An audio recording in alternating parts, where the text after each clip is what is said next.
freeintermusic.com layout track. Il n'aura finalement pas été celui par qui le malheur s'est abattu sur Harvey Weinstein. C'est dans le New York Times que sont sorties les premières accusations de harcèlement sexuel à l'encontre du nabab de Hollywood. Mais c'est bien Ronan Farrow qui lui a porté l'estocade, a mis définitivement à terre le porc, comme l'appellent les habitués du Festival de Cannes. Pareil 4 jours plus tard, le 10 octobre, son long article dans le New Yorker donne une autre ampleur à l'affaire. Il y livre les fruits de ses 10 mois d'enquête sur les drôles de pratiques de l'un des plus puissants producteurs du cinéma américain. Conclusion sans doute provisoire, les révélations tombent désormais comme un graveleur. Harvey Weinstein n'a pas seulement profité de son pouvoir pour se promener nu devant des actrices dans ses chambres d'hôtel, il en a violé plusieurs, dont Asia Argento. La comédienne et réalisatrice avait exorcisé l'agression dans une scène qu'elle rappelle dans le tweet ci-dessous. Elle fait à Ronan Farrow une description glaçante du calvaire qu'elle a enduré pendant des années. Le journaliste de MSNBC et du New Yorker n'est pas le premier à raconter l'envers fétide du rêve hollywoodien.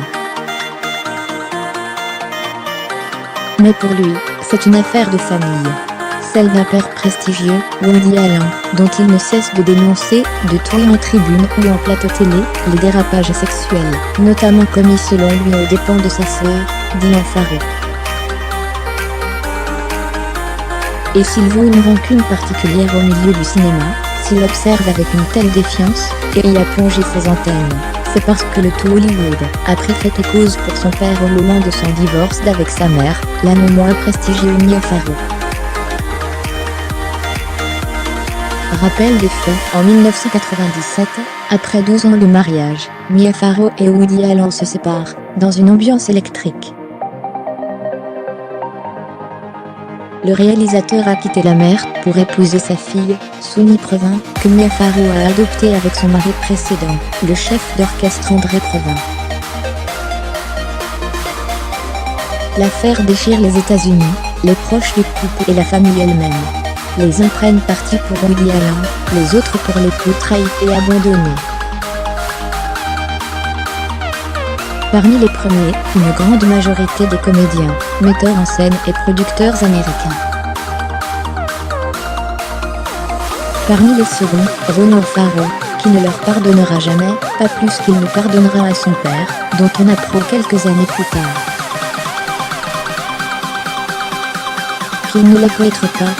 À en croire les révélations de Mia Farrow au magazine Vanity Fair, en 2013, c'est le sang de Frank Sinatra qui coule dans les veines de son fils. Depuis le divorce, Ronan Farrow est le plus acharné détracteur de son père officiel. En 2012, pour la fête des pères, il poste sur Twitter ce commentaire corrosif: « Bonne fête des pères ». Ou, comme on dit dans ma famille, bonne fête des beaux-frères, ce qu'est devenu Woody Allen pour lui en se mariant à sa demi-sœur. Woody Allen est distingué par l'Académie des Oscars? Toujours sur Twitter, Ronan Farrow se demande, faisant allusion à son autre sœur, Dylan, si, pendant l'hommage, on a parlé de la fois où une femme a publiquement reconnu qu'il l'avait agressée, quand elle avait 7 ans.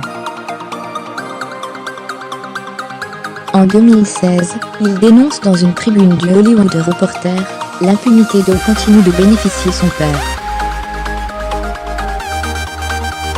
Comme lorsque, avocat fraîchement ému de la Yale Issue, il défendait à l'UNICEF les droits des femmes et des enfants au Darfour, puis auprès du couple Obama au Pakistan et en Afghanistan, c'est donc sans doute à son histoire familiale que Ronan Farrow doit son irrépressible besoin de dénoncer les abus de pouvoir des obsédés sexuels de Hollywood.